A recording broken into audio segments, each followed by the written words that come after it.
जय हिंद दोस्तों। आज का जो क्लास है गुप्त वंश के बारे में हम लोग देखेंगे। गुप्त वंश के बारे में हम लोग पढ़ेंगे, ठीक है। गुप्त वंश में कौन कौन शासक आए उनके बारे में देखेंगे, कौन स्थापना किए थे उनके बारे में जानेंगे, ठीक है। ये गुप्त वंश की स्थापना जो ये सब क्लास जो है वो सब हम लोग पढ़ लिए। अब जिन दोस्तों को छूटा होगा वो जाके पीछे एक क्लास देखें, ठीक, तो समझ में आएगा। नहीं देखोगे तो मत देखो, उसमें तुम्हारा नंबर कटेगा। तो पीछे क्लास में हम लोग गुप्त वंश के बारे में देख लिए थे। गुप्त वंश के संस्थापना कौन थे? श्रीगुप्त ने किए थे। उसके बाद अगला शासक कौन आए थे? तो चंद्रगुप्त द्वितीय, चंद्रगुप्त प्रथम। कौन है? चंद्रगुप्त प्रथम आए, ठीक। उसके बाद उनका बेटा कौन है? समुद्रगुप्त।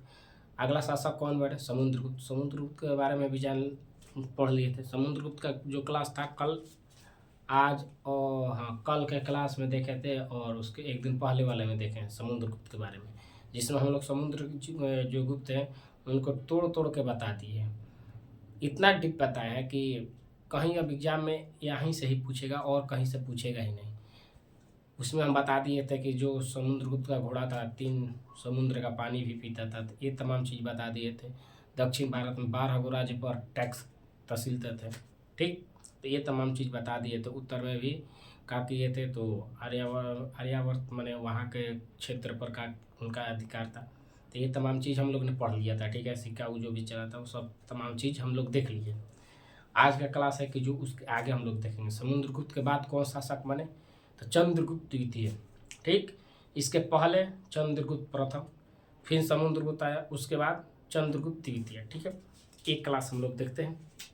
पीछे क्लास जो छूटा है वो यही यूट्यूब चैनल है, इसी पर जो नाम लिखा रहता है गुप्त वंश लिखा रहेगा, गुप्त वंश के बाद या समुद्रगुप्त लिखा रहेगा, उसके बाद जब देखोगे कि @ ऐसे लिख के रुद्र 215 लिखा हुआ है, तो वहाँ भी क्लिक करोगे तो डायरेक्ट जितना क्लास है वहाँ लेके चल जाएगा, सब क्लास दिखा देगा। यदि वहाँ से नहीं कर पाते हो, सबसे अच्छा तरीका है यही कि जो एक क्लास चल रहा है इसी क्लास में जो लिखा रहता है, तो यहाँ लिखा रहेगा, मान लो कि यहाँ लिखा रहेगा गुप्त वंश, ठीक। गुप्त वंश लिखा रहेगा, गुप्त वंश के बाद लिखा रहेगा अब चंद्रगुप्त द्वितीय, तो चंद्रगुप्त द्वितीय लिखा रहेगा। उसके बाद देखोगे ना तो यही जो लिखा रहता है वही लिखा रहेगा @ 200 रुद्र लिख के 215 लिखा रहेगा। यही से हाईलाइट कोई रहता है, ठीक है। ये हाईलाइट, इस पर से टच करोगे ना तो वहाँ तुमको डायरेक्ट क्लास जो है उस पर लेके चल जाएगा। यदि उतना नहीं समझ में आता है तो यूट्यूब का जो सर्च बॉक्स होता है उसी में @ लिख के रुद्र लिख देना, बड़किया UTR 215, वहाँ से भी पीछे क्लास मिल जाएगा, ठीक। तो जिसको छूटा है वो जाके देख सकता है। इसमें हम लोग प्राचीन इतिहास में पढ़ रहे हैं। प्राचीन में हम लोग जैन धर्म से चले थे, ठीक है। जैन धर्म से अभी तक पढ़ रहे हैं, कोई टॉपिक नहीं छूटा है, लाइन बाई लाइन चल रहा है, ठीक है। जितना ट्रिक वो सब है, जो वंश आया था उसको हम लोग पढ़ते हुए चल रहे हैं, ठीक। आगे भी पढ़ते रहेंगे। तो आज हम लोग कोई देरी नहीं करेंगे, जो पढ़ाई है उसके बारे में क्लास करेंगे, ठीक है। देखते हैं। तो आज का जो क्लास है यहाँ क्या लिखेंगे हम लोग? चंद्रगुप्त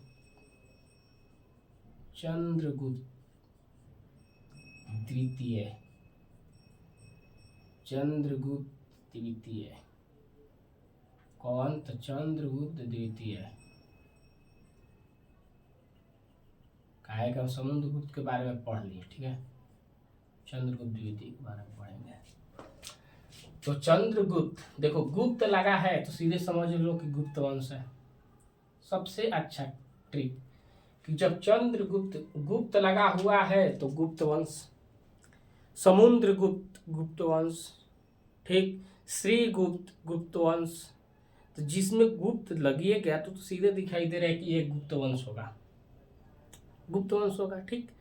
अब चलते हैं, यहाँ आओ। पूछेगा कि जो शक आक्रमण थे, अब यहाँ थोड़ा, अब शक आक्रमण कहाँ से है? देखो भाई दिक्कत होगा, हम जानते हैं कि दिक्कत होगा। जो पीछे क्लास नहीं करेगा उसको दिक्कत होगा, कुछ भी करो दिक्कत जाने वाला नहीं है, होगा तो होगा, ठीक। तो उसके लिए उपाय तो उसके लिए उपाय यही है कि अब जैसे जैसे दिन आगे जाएगा वैसे वैसे जो नहीं पढ़ा उसके लिए टेंशन है क्योंकि हम जब भी नाम लेंगे, अब शक वंश ला दिए। शक वंश के बारे में जानते हो, पीछे क्लास नहीं देखो। तो शक वंश जब, तो शक वंश जो है, तो इसके लिए हम बोले थे 4 विदेशी आक्रमण हुए थे, हिंदी यूनानी।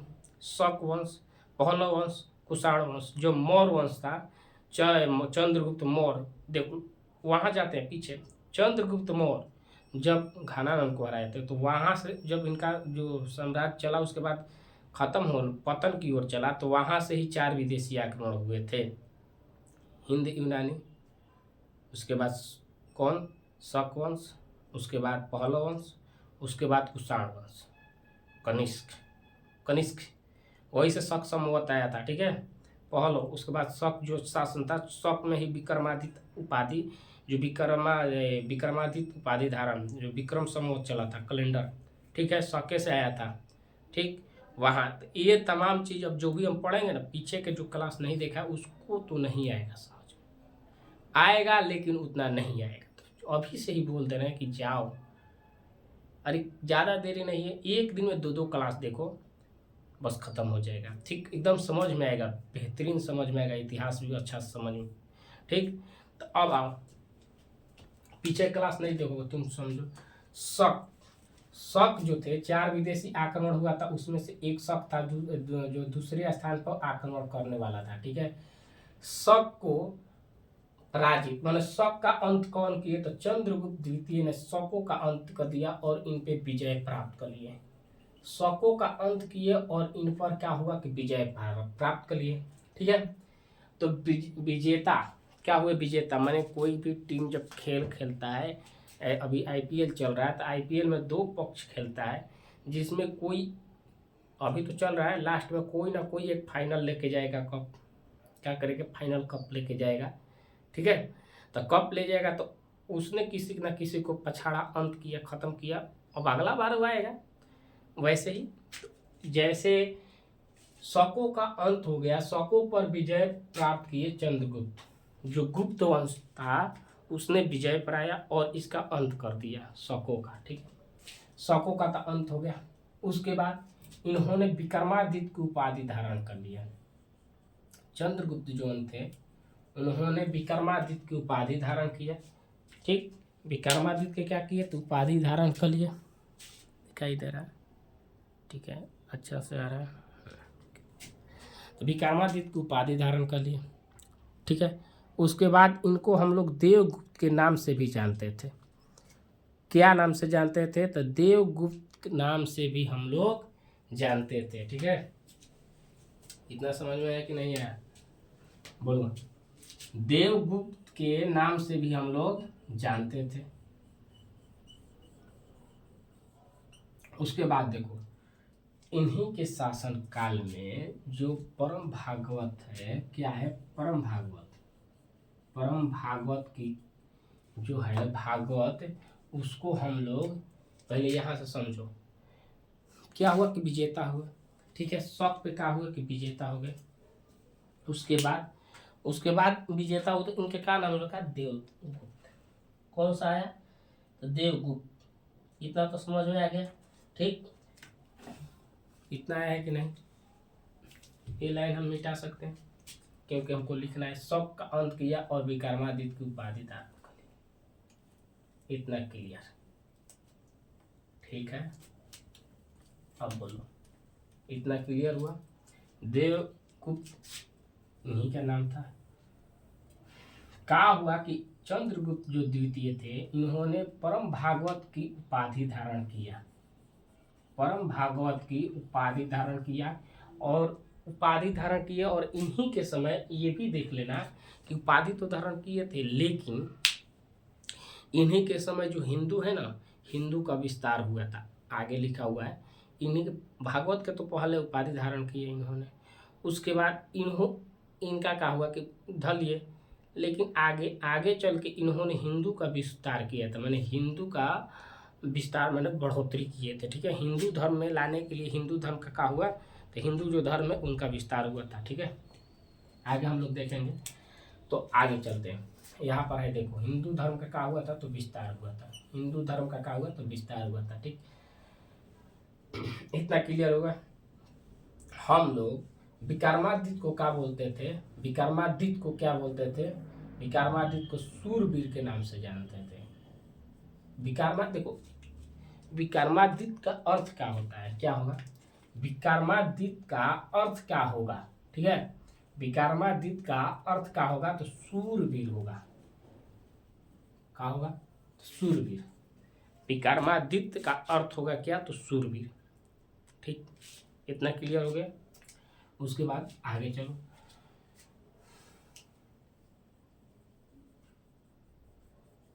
इतना तो क्लियर हो गया, आगे चलते हैं। 14 गो जो शासक थे, कितने? 14 गो जो शासक थे, उन्होंने विक्रमादित्य की उपाधि धारण किया था। पूछेगा कि कितने शासक विक्रमादित्य की उपाधि धारण किए थे? कितने जो शासक थे जिन्होंने विक्रमादित्य की उपाधि धारण किए थे? कितने शासक थे जिन्होंने विक्रमादित्य की उपाधि धारण किए थे? 14 गो थे। कितने? 14 गो जो थे क्या किए थे? तो विक्रमादित्य की उपाधि धारण किया था। ठीक है, इतना क्लियर होगा। विक्रमादित्य को हम लोग क्या बोलते थे? सूरवीर बोलते थे। विक्रमादित्य का अर्थ क्या होता था? तो सूरवीर।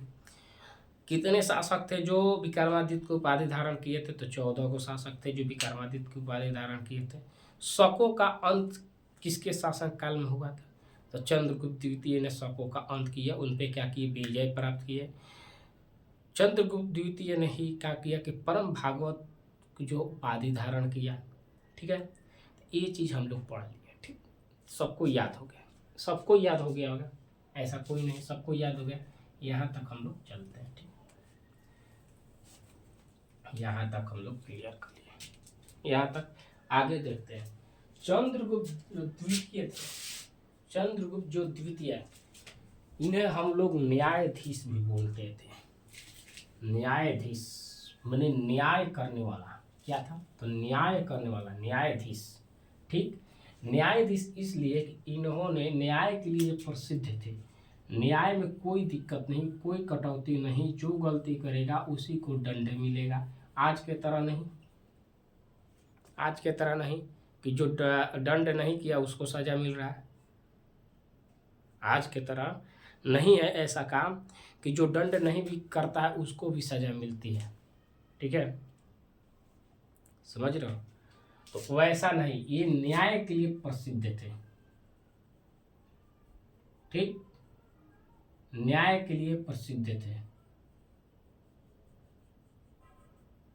न्याय के लिए ये जो चंद्रगुप्त थे, न्याय के लिए एक सिंहासन बनाए थे। क्या किए थे? तो सिंहासन, सिंहासन जो होता है, क्या है? सिंहासन। एक सिंहासन बनाए थे, उस पे, वो भी सिंहासन क्या था? पत्थर का था। ठीक है, पत्थर का एक काटा हुआ था और सिंहासन बना हुआ था। उस पे बैठ के और जो गलती किया उसके न्याय उसके पक्ष में होता था। ठीक है, मैंने जो गलती किया उसको सजा मिलेगा, जो गलती नहीं किया उसको दंड नहीं मिलेगा। ठीक है, तो न्याय के लिए प्रसिद्ध थे और सिंहासन भी बनाए थे स्पेशल न्याय के लिए। ठीक है, इसीलिए न्याय प्रसिद्ध, न्याय प्रसिद्ध इनको कहा जाता है। ठीक है, ये तो बता दिए कि इन्हीं के समय चंद्रगुप्त। अब देखो बात एक चीज, अब इन्हीं के समय हम बोल रहे हैं, इन्हीं के समय बोल रहे हैं, तो किन्हीं के समय, किनके समय? अरे किनके समय में नहीं, किसको पढ़ा रहे हैं? चंद्रगुप्त द्वितीय का पढ़ा रहे हैं। तो चंद्रगुप्त द्वितीय के बारे में नहीं बताएंगे कि किसी और को बारे में हम बता देंगे। अभी जो क्लास है वो चंद्रगुप्त द्वितीय के बारे में बताएंगे, जब कोई और कराएंगे तो उसके बारे में बताएंगे। तो इन्हीं के बारे में बोल रहे हैं, तो इन्हीं का मतलब समझना यही कि चंद्रगुप्त द्वितीय। अब बार बार यही चीज नहीं बोलेंगे। चलो, तो कौन सा प्रसिद्ध था? तो चंद्रगुप्त द्वितीय न्याय के लिए सिंहासन पे करते थे। ठीक, हिंदू का विस्तार भी किए थे। इतना क्लियर? चंद्रगुप्त द्वितीय के दरबार में, चंद्रगुप्त द्वितीय के दरबार में 9 विद्वान रहते थे। कितने? 9 विद्वान रहते थे, जिसे हम लोग 9 रत्न कहते हैं। क्या बोलते हैं? 9 रत्न। तो अब देखो यहाँ से जो कहता है लड़का जो नहीं पढ़ेगा उसको तो पक्का छूटेगा। यहाँ से जो भी अब पढ़ाएंगे ना, वो क्वेश्चन हर एक एग्जाम में आता है, कहीं ना कहीं कोई भी एग्जाम में ऑब्जेक्टिव बन के 1-2 नंबर दे के ही जाएगा। गौर से पढ़ो, ध्यान से पढ़ो। ठीक है, केवल 20 या 30 मिनट समय देखो। जो रील देखता हो ना, तो रील देखना बंद कर दो, यहाँ आ जाओ, ठीक है। उसमें रील केवल इधर उधर करते रह जाओगे, कुछ होने वाला नहीं है। तो रील छोड़ो, इस दिल पे आ जाओ, ठीक है। यहाँ दिल लगाओ, रील में दिल मत लगाओ। तो 9 रत्न, तो 9 इनमें 9 विद्वान रहते थे, और 9 विद्वान में 9 विद्वान, उन्हीं को हम लोग क्या बोलते हैं, तो 9 रत्न। तो पूछेगा 9 रत्न किसके दरबार में रहते थे? क्वेश्चन पहले समझो। 9 रत्न पूछेगा किसके दरबार में, तो चंद्रगुप्त द्वितीय के किस वंश के पूछेगा, किस वंश के? क्या पढ़ रहे हो? चंद्रगुप्त, गुप्त, गुप्त, चंद्रगुप्त, चंद्रगुप्त, चंद्रगुप्त द्वितीय। किनके? चंद्रगुप्त। चंद्रगुप्त तो गुप्त वंश, कौन सा होगा? गुप्त वंश। तो गुप्त वंश में ही चंद्रगुप्त के दरबार में 9 रत्न रहते थे, इतना ध्यान रखना, ठीक है। 9 रत्न, 9 रत्न में हम प्रमुख में 2 को लिख के लेके आए हैं। अब देखो, मोबाइल रखे हो, मोबाइल कुछ काम के लिए भी रखते हैं हम लोग, तो मोबाइल में अब 9 रत्न है, तो 9 रत्न में प्रमुख 2 को लिख के लेके आए हैं, जिसमें एक कालिदास है, क्या है? कालिदास, और एक अमरदास। 2 को लिख कर हम लोग लेके आए हैं, और जितना बचा 7। मोबाइल है, मोबाइल पे जाओ, वहां जो गूगल है, गूगल में सर्च करके पूछो कि 9 रत्न कवियों का नाम, बोलना कि चंद्रगुप्त द्वितीय के 9 रत्न, उसमें दे देगा नाम, जो जो आएगा सबका नाम दे देगा, ठीक है। तो वहां से भी जाके देख सकते हो। तो आओ, यहाँ प्रमुख जो कवि थे वो कालिदास थे। कौन थे? कालिदास, कालिदास, ठीक। ये तो कालिदास हो गए। दूसरा कालिदास हो गए, जो संस्कृत के लेखक थे। क्या थे? तो संस्कृत के लेखक थे। अमरदास जो कवि थे, अमरदास क्या थे? तो कवि थे, ठीक। इतना समझ में आया कि नहीं आया? बताओ। इतना क्लियर हो गया, ठीक। इतना क्लियर। अब हमको लिखने में सब आएगा।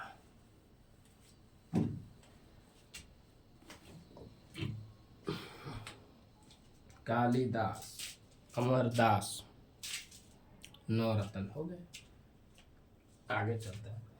चंद्रगुप्त द्वितीय के शासन काल में ही, चंद्रगुप्त द्वितीय के ही शासन काल में चीनी, जो चीन के था, बौद्ध का विद्वान था। क्या के? तो बौद्ध के विद्वान, बौद्ध विद्वान, मैंने बौद्ध धर्म के क्या था? तो ये विद्वान था, ठीक है। बौद्ध धर्म का विद्वान कौन आता? फहयान। कौन आया था? फहयान। चीनी यात्री पूछता है कि चीनी यात्री कौन आया था? चीनी यात्री गुप्त वंश के समय में चंद्रगुप्त द्वितीय जब शासक में थे, तो फहयान आया था दरबार में। किनके? तो चंद्रगुप्त द्वितीय के दरबार में आया था। कौन? तो फहयान, जो चीनी यात्री था, बौद्ध का, एकदम बौद्ध धर्म का विद्वान था, ठीक है। बौद्ध धर्म का क्या था? तो विद्वान था, ठीक है। इतना क्लियर हो गया।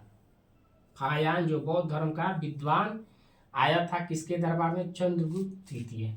अगला शासक जो है, अगला शासक कौन सा होगा? तो अगला शासक होगा कौन? कुमारगुप्त। कुमारगुप्त जो महायान को मानने वाला, महायान को कनिष्क भी मानता था। पीछे के क्लास देख लो, तो महायान को मानने वाला कुमारगुप्त, ठीक है। कुमारगुप्त आया। अब देखो यहाँ से हम लोग देखते हैं, कुमारगुप्त आए, ठीक है। अब यहाँ से देखो, हमेशा ही क्वेश्चन बनता है। बौद्धयान ये भी पूछता है, फहयान आया था किसके दरबार में? चंद्रगुप्त द्वितीय के दरबार में आया था, ठीक है। गुप्त वंश में आया था। कौन आया था? फहयान। चीनी विद्वान, एकदम चीन के बौद्ध धर्म का विद्वान व्यक्ति जो था वो आया था, फहयान, ठीक है। अगला शासक तो गुप्त वंश कुमारगुप्त आ गए, जो महायान शाखा हो गया, ठीक है। तो 2, ठीक है, कुमारगुप्त आए थे। उनके बाद आगे हम लोग देखेंगे। आगे जब देखेंगे तो अब आओ यहाँ पे, कुमारगुप्त।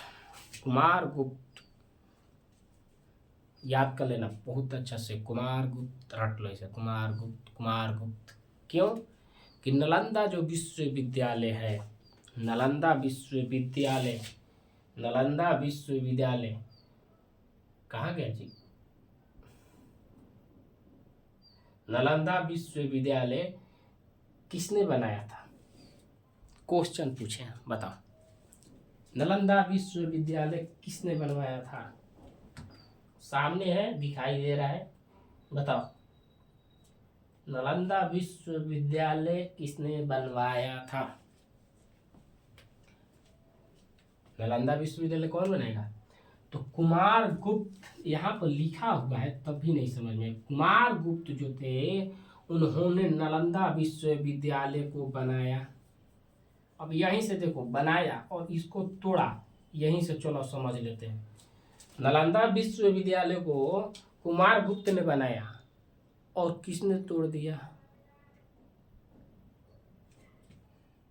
कुमारगुप्त ने बनवाया, लेकिन किसने उसको तोड़ दिया होगा ना? किसने तोड़ दिया? तो नालंदा विश्वविद्यालय तो कुमारगुप्त बनवाए, लेकिन देखो यहाँ एक शासक आएगा। अब यहाँ तो अभी नहीं बताएं, आगे हम बताएंगे। कुतुबुद्दीन ऐबक, कुतुबुद्दीन ऐबक, कुतुबुद्दीन ऐबक जो मुगल साम्राज्य हम जब पढ़ाएंगे, कौन से मुगल साम्राज्य हम जो पढ़ाएंगे उसमें हम बताएंगे कि कुतुब ऐबक जो था उसका सेनापति, कुतुब ऐबक का सेनापति, देखो दिमाग को डोलो, कुतुब ऐबक का सेनापति बख्तियार खिलजी, बख्तियार खिलजी, बख्तियार खिलजी कौन था भाई? बढ़िया से देखो अच्छा से। बख्तियार जो खिलजी था उसने नालंदा विश्वविद्यालय को ध्वस्त कर दिया। याद कर लेना कि नालंदा हमेशा क्वेश्चन, अभी नहीं नो मन तो हमेशा क्वेश्चन पूछता है, नालंदा विश्वविद्यालय को ध्वस्त कौन किया था? नालंदा विश्वविद्यालय को ध्वस्त कौन किया था? तो बख्तियार खिलजी ने किया था, ठीक है, बम गिराकर, ठीक है, तो पूरा बम गिरा के क्या किया था? तो इसको ध्वस्त किया था। और बनाया था कौन? तो कुमारगुप्त। बनाया कौन? कुमारगुप्त। ध्वस्त कौन किया? बख्तियार खिलजी। बनाया कौन? कुमारगुप्त। ध्वस्त किया बख्तियार खिलजी। बख्तियार खिलजी किसका सेनापति था? सेनापति था तो कुतुबुद्दीन ऐबक, कुतुबुद्दीन ऐबक का। तो इसीलिए यहाँ ऐबक लिखे हैं, ऐबक। ऐबक जो है कुतुबुद्दीन ऐबक जो मुगल साम्राज्य का शासक था, उसका सेनापति बख्तियार खिलजी ने क्या किया? तो नालंदा विश्वविद्यालय को ध्वस्त कर दिया। नालंदा विश्वविद्यालय को क्या किया? तो ध्वस्त कर दिया। नालंदा विश्वविद्यालय को ध्वस्त करने वाला ये हाईलाइट कर रहे हैं, ठीक है, यहाँ से समझना कौन था भाई? तो बख्तियार खिलजी जो था इसने क्या किया कि नालंदा विश्वविद्यालय को ध्वस्त कर दिया, ध्वस्त हो गया। ठीक, महायान शाखा को हम लोग ऑक्सफोर्ड कहते हैं, ऑक्सफोर्ड बोलते हैं, ठीक है। पूछेगा कि पहला जो विद्यालय था, मैंने पहला जो विश्वविद्यालय था, विश्व का पहला विश्व का विद्यालय जो है, विश्व का विद्यालय, वो भी पहला विश्वविद्यालय किसके नाम से हम लोग जानते हैं? तो पहला विश्वविद्यालय पूछे, ये भी विश्वविद्यालय था लेकिन नालंदा का विश्वविद्यालय था। लेकिन प्रथम यदि पूछे, क्या पूछे? प्रथम यदि पूछे तो पहला जो है वो मैंने विश्व का पहला विश्वविद्यालय तो तक्षशिला विश्वविद्यालय। अब देखो यहाँ से सोचो, पढ़ो लिखो, ये कहाँ था, इसमें कौन पढ़े थे? देखो तक्षशिला विश्वविद्यालय है, जो तक्षशिला विश्वविद्यालय में ही की आचार्य चाणक्य थे। क्या थे? चाणक्य आचार्य थे। और इनका सेनापति कौन था? तो चंद्रगुप्त मौर्य। यहाँ ये मत देखना, चंद्रगुप्त मत देखना, यहाँ ये सुनना, ये चंद्रगुप्त जो मौर्य थे, कौन से, इन नप समझ लेना, इसका कहानी खत्म। चंद्रगुप्त कौन थे? चंद्रगुप्त जो थे, चंद्रगुप्त मौर्य, चंद्रगुप्त मौर्य।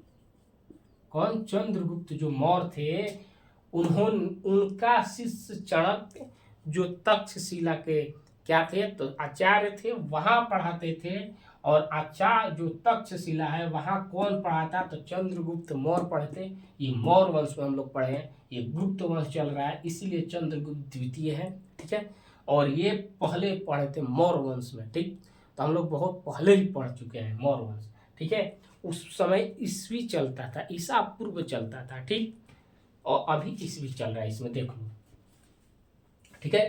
तो अब हम लोग देख रहे हैं कि यहाँ पढ़े थे कौन? चंद्रगुप्त मौर्य। तो पहला विश्वविद्यालय, पहला विश्व का विद्या मैंने पहला विश्वविद्यालय तक्षशिला विश्वविद्यालय, ठीक। समझ गए? क्लियर हो गया है? एकदम अच्छा से समझ जाओ। इसको कौन बनाए थे? राजा तक्ष बनाए थे। कौन? राजा तक्ष। पूछेगा कि तक्ष जो था, यहाँ देखो, जो तक्ष है वो कौन बनाए थे? तो तक्ष, तक्ष राजा या राजा तक्ष।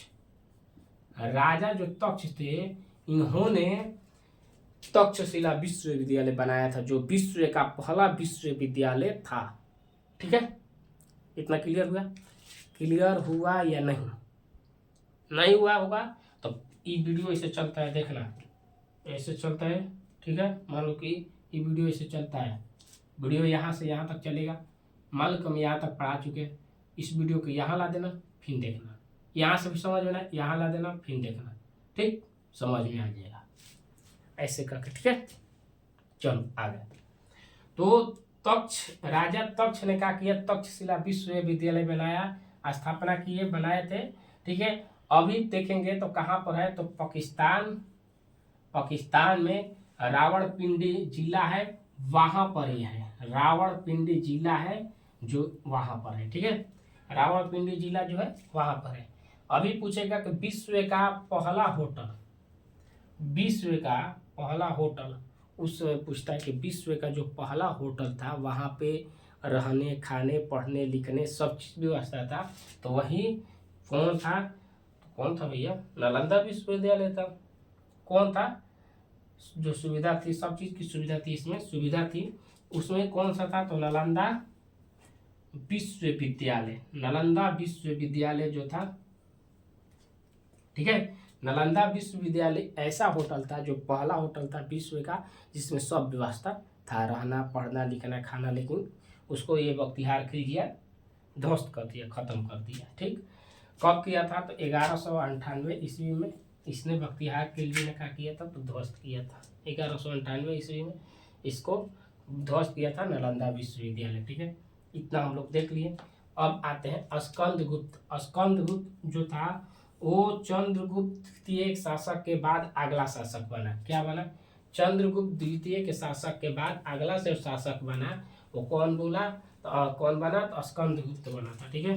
स्कंदगुप्त बना अगला शासक। अगला शासक, अगला शासक कौन लिखा है? स्कंद लिखा है ना। स्कंद कौन बना था? तो स्कंद, स्कंदगुप्त कौन बना? स्कंदगुप्त, ठीक है। तो स्कंदगुप्त बने थे, इसको इसे नहीं लिखते।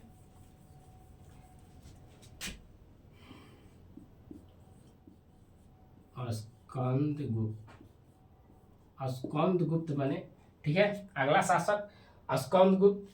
आप देखो यहाँ से स्कंदगुप्त और सुदर्शन झील पूछेगा कि सुदर्शन झील, तो सुदर्शन झील को बनाया था कौन?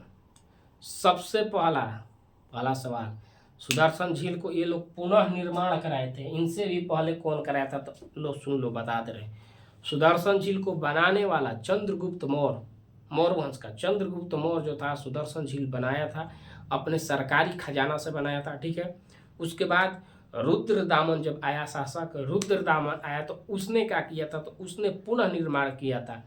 उसका क्या किया था, पुनः निर्माण, माने घर जब बन जाता है, घर जब गिरने लगता है ढलैया, तो हम लोग क्या करते हैं, पुनः उसको कुछ मसाला दे के छाप छुप के ठीक कर देते हैं। ठीक है, तो पुनः निर्माण हम लोग करते। तो वैसे ही इससे पहले रुद्रदामन, उसके बाद स्कंदगुप्त सुदर्शन झील का पुनः निर्माण किया था। ठीक है, स्कंदगुप्त के समय ही हुणों ने आक्रमण किए थे, लेकिन क्या हुआ कि ये शक्तिशाली था, इसने असफल रहे। इसमें हुण आक्रमण किए थे लेकिन असफल रहे, नहीं सफल नहीं हो पाए। ठीक, उसके बाद ये सुदर्शन झील और पुनर्निर्माण, इसकी मैंने हम लोग को जानकारी कहाँ से मिलती है, सुदर्शन झील जो है पुनर्निर्माण कहाँ से मिलती है, तो जूनागढ़ अभिलेख से। यहाँ देख लो,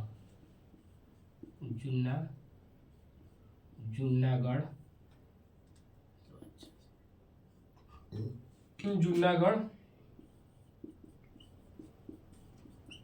अभिलेख से। कहाँ से, तो जूनागढ़ अभिलेख से ये हमको जानकारी मिलती है कि जो सुदर्शन झील है उसका पुनर्निर्माण हुआ था। ठीक है, तो ये चीज़ हो गया, उन्होंने असफल है। लेकिन आगे चल के क्या हुआ कि इसी में एक शासक आया था जो विष्णुगुप्त था। कौन था, तो विष्णुगुप्त। और विष्णुगुप्त को क्या किए, तो विष्णुगुप्त पर भी हुणों ने आक्रमण किया था। क्या किया था, तो जो विष्णुगुप्त थे, विष्णुगुप्त, उन पर भी हुणों ने क्या किया, आक्रमण किया। और इनको छोटे छोटे प्रांतों में, मैंने छोटे छोटे राज्यों में क्या किया, बांट दिया, छोटे छोटे कर दिए, छोटे छोटे में क्या किए, बांट दिया। ठीक है, बांट दिया और इनका साम्राज्य जो है उथल पुथल हो गया। ठीक है, तो ऐसे करके ख़त्म हुआ था। ठीक, तो आगे चल के हम लोग देखेंगे। इतना समझ में आए, जो आज का क्लास है पढ़ लिया हम लोग, देख लिया। ठीक है, जो आज का क्लास पढ़ाए हैं नहीं देखेगा उसको बहुत क्वेश्चन जाएगा। ठीक है, तो समझने के लिए तमाम चीज़। ठीक, तो कल का क्लास जो है उसमें हम लोग मिलते हैं और आगे की जो क्लास है उसके बारे में हम लोग देखेंगे। ठीक है, तो कल का क्लास अभी भी बोल रहे हैं कि जो इसका भी छूट गया है भाई, जाके पीछे के वीडियो देखो, नहीं देखोगे कुछ नहीं हो पाएगा। पीछे के जाके वीडियो देखो, वहाँ से समझ में आएगा। और ये भी जो पढ़ाएं ये एकदम बोल दिए ना कि फाउंडेशन है, मतलब कि फाउंडेशन का मतलब ही होता है कि जीरो, तोड़ तोड़ के सब चीज़ बताएंगे, एक एक चीज़। यहाँ बोर्ड पे इसलिए लिखते हैं कि PDF हम लिख के बनाए डालें, इससे अच्छा है कि इस बोर्ड पे लिखा हुआ रहता है। एक बार शॉर्ट स्क्रीन कर लो, वीडियो देख लो, उसके बाद अपना मन से एक पेज लेना सफ़ेद, देखो बताते हैं कैसा।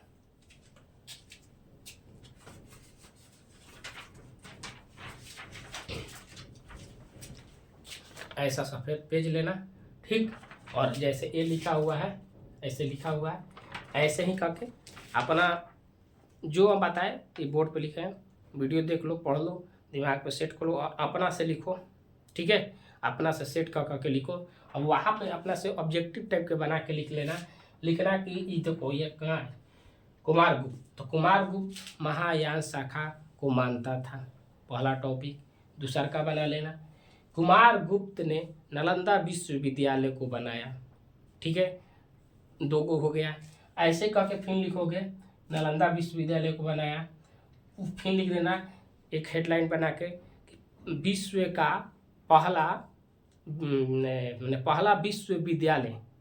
पहला विश्वविद्यालय कौन था, तो तक्षशिला विश्वविद्यालय था। ठीक है, ये लिख देना। ठीक, तक्षशिला को चौथा हेडिंग में बना के लिखना, चौथा हेडलाइन बना के लिखना कि तक्षशिला जो है, तक्षशिला को बनाया था कौन, माने उसको बनाया था कौन, तो राजा तक्ष ने क्या किया था, इसको बनवाया था। चौथा हो गया। ऐसा करके पांचवा कर लेना कि पांचवा ऐसे हेडलाइन बना के कि कहाँ पर अभी है, तो पाकिस्तान में रावलपिंडी जिला में स्थित है। तो ऐसे कर करके तुम हेडलाइन बना के लिख सकते हो। ठीक है, ऐसे बना के लिख सकते हो। इसमें हम बता देने कि 50 वो ऑब्जेक्टिव, लगभग 50 ले कम नहीं बनेगा। एक और क्वेश्चन बन जाएगा कि जब बख्तियार खिलजी जो था, बख्तियार खिलजी कितने ईस्वी में ध्वस्त किया था, तो तुम्हारा एक बन जाएगा इतना ईस्वी में किया था, 1198 ईस्वी में।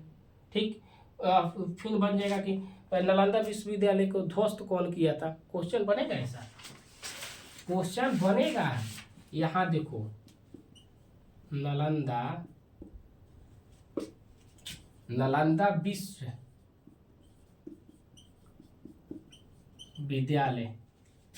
को ध्वस्त, क्या लिखा है, ध्वस्त, ध्वस्त, हाँ ध्वस्त कौन किया था। तो ये चीज लिखा हुआ है, किया था, तो कौन किया था, तो जब जानोगे तब ना ऑब्जेक्टिव में ही बन गया एक लाइन का। तो कौन किया था, तो बख्तियार खिलजी किया था। बख्तियार खिलजी पूछेगा किसका सेनापति था, अगला टॉपिक मान लो कि किसका सेनापति है, तो कुतुबुद्दीन ऐबक का था, ठीक है। तो ऐसे कर करके क्वेश्चन बनता है, जितना बताया ना उसमें से क्वेश्चन बनाओगे तो बहुत क्वेश्चन बनेगा।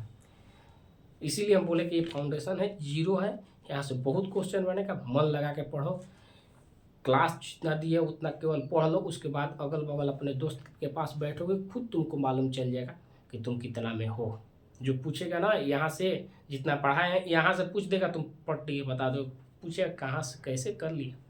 तो ऑब्जेक्टिव टाइप का ऐसा भी नोट्स तुम बना सकते हो, लिख कर हम ऐसे लिख दिए, इसको तुम अच्छा से नोट्स बना सकते हो, ठीक। तो मिलते हैं कल के क्लास में, कल के वीडियो में। जय हिंद दोस्तों।